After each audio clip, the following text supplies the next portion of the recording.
PokeRogue is very fun. The biggest thing is don't watch people who give advice on these games.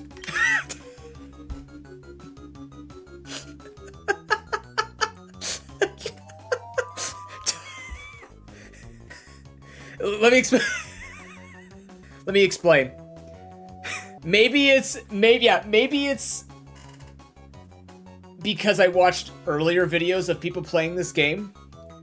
The majority of the advice that I see of when people ask, what should I be doing in PokeRogue? Unfortunately, the correct answer is the same thing you do with any other roguelike. You play the game. Because there are so many intricacies that you would have to consider when you barely have a roster that there is literally no point in giving you any advice other than play the game, see if you like it. Right? I'm not going to tell you to farm shinies. I'm not going to tell you to farm Poke. Figure out what you want out of the game. If you want to win, then you look up a bunch of Pokemon with really good base stats. You hope to God you find them in a run. You catch them, you farm out their IVs, you carry with them. Literally, it is a matter of play it. If you like solo carrying with Pokemon, which I'm not a fan of, but this has been good for the content. But if you like solo running with Pokemon, if you like experimenting, if you like just number go up, you're going to enjoy this game. The only way you're going to figure out if you like the format of this game is to play it. So, and I think people overcomplicate this when they're thinking about what's the best way to start playing this game. It's Pokemon. Again, every single time I talk about a Pokemon game, ROM hack, fan-made game, normal game, randomizer, nuzlocke, Kaizo, monotype, shiny catching extravaganza, it's Pokemon. There's not that much complicated into it. And you don't need to dive into the complexity of it until you figure out whether or not you like the way the game runs. My advice for new players, very simply, play through the game, see if you can tolerate the early game. Until you start getting eggs, and until you start getting... Like, I'm not even going to tell you which gacha to use, right? There are people who say, this is better early, this is better late. It doesn't matter, because at the end of the day, it's what do you want? Do you want shinies? Just go for shinies, who cares? You want the legendary? Go for legendaries nonstop. Take that gacha, right? This game has so much RNG in it, I could give you basic advice to just, like, think about your decisions with items. Think about your decisions with movesets. It really depends on your style of play, right?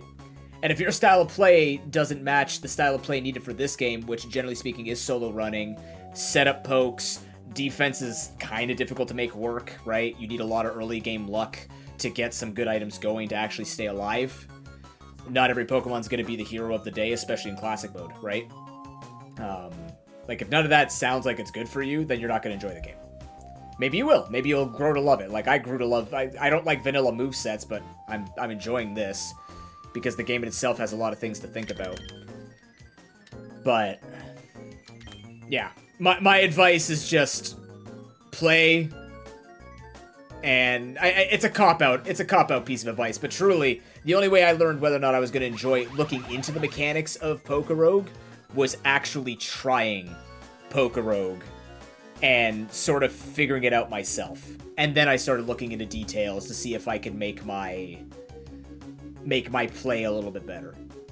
I wouldn't say get good. To be honest with you, Lloyd, I'm not going to call myself an expert on PokeRogue.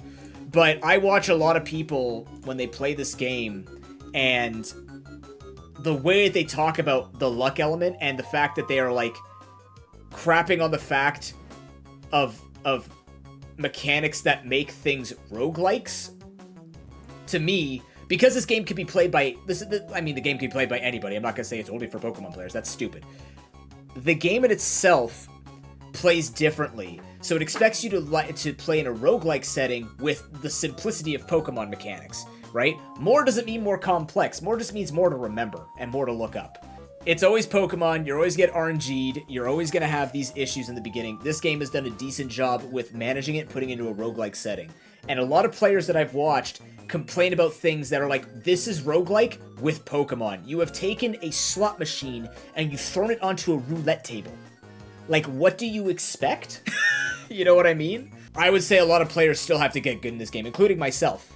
there are many factors to consider when you lose a run, and I always focus on, was the run my fault, or was it bad RNG, or was it a mix? Like, what's the insurance level of how much was it me versus the game? That's what I find fun in these times of games.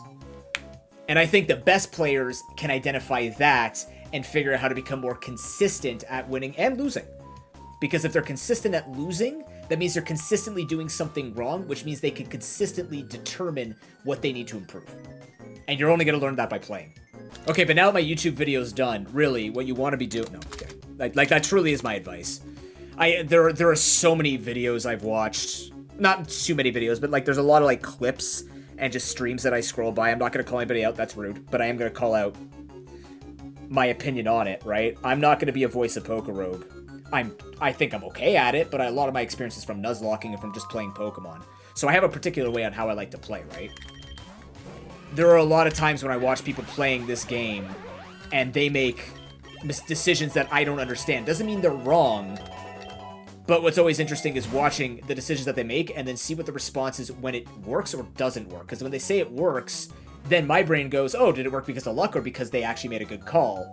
And then when it doesn't work, I go, okay, did it not work because they made the call that I wouldn't have made and I would have made a better call, or was it because the game messed them over? Like, it's always about that. I always like that's what I like about randomizers, right? I was talking about it with you guys before, where it's like, do you think I like it? Do you think we like randomizers because we don't have to take responsibility? I think of it as randomizers make me stay accountable and make me stay focused, because to improve you can't improve at rolling the slots, right?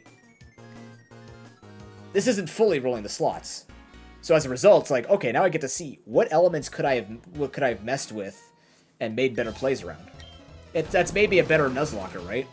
Yeah, I mean, okay, to be honest, if you want some hints on Pokemon that can get you through, before you get any eggs or stuff like that, Gyarados is extremely good in the early game. Meowth is actually really good, because Technician with Fake Out and Payday can just kind of get you through getting some good stuff like that. I'm trying to think of Pokemon you could just catch in Classic along the way that would be suited, that could be doing good well for you. Timber, if you find the Timber line, Timber can be quite decent. Because the reality is, you gotta get really lucky to find a Pokemon that's gonna win that's not named Gyarados. Like, Gyarados would be the one that'll win you a run. Any Steel Fairy type will beat the final boss, bar the Flamethrower that's gonna fly at your face. Talonflame line is quite good, yeah. Pikachu is actually really good, too. If you find a Snubbull, Snubbull can do well, too. There are certain Pokemon you can always rely on, but the final boss is not the only challenge. You have to get past Ivy, and Ivy has a very specific way in which she designs her team, and her team is slightly different every single time, even though it follows a similar algorithm on how it populates. Fairy types, water types, steel types, anything that crushes fire, water, grass core so you can get past Ivy's main, stuff like that. Honestly, Shawnee, the skill in Endless versus Classic differs. The RNG required to make it happen is very different, right? You don't have to be good to play Endless. Trust me. What you need to do is figure out how to get past a certain point in Endless, then it becomes clockwork anyways.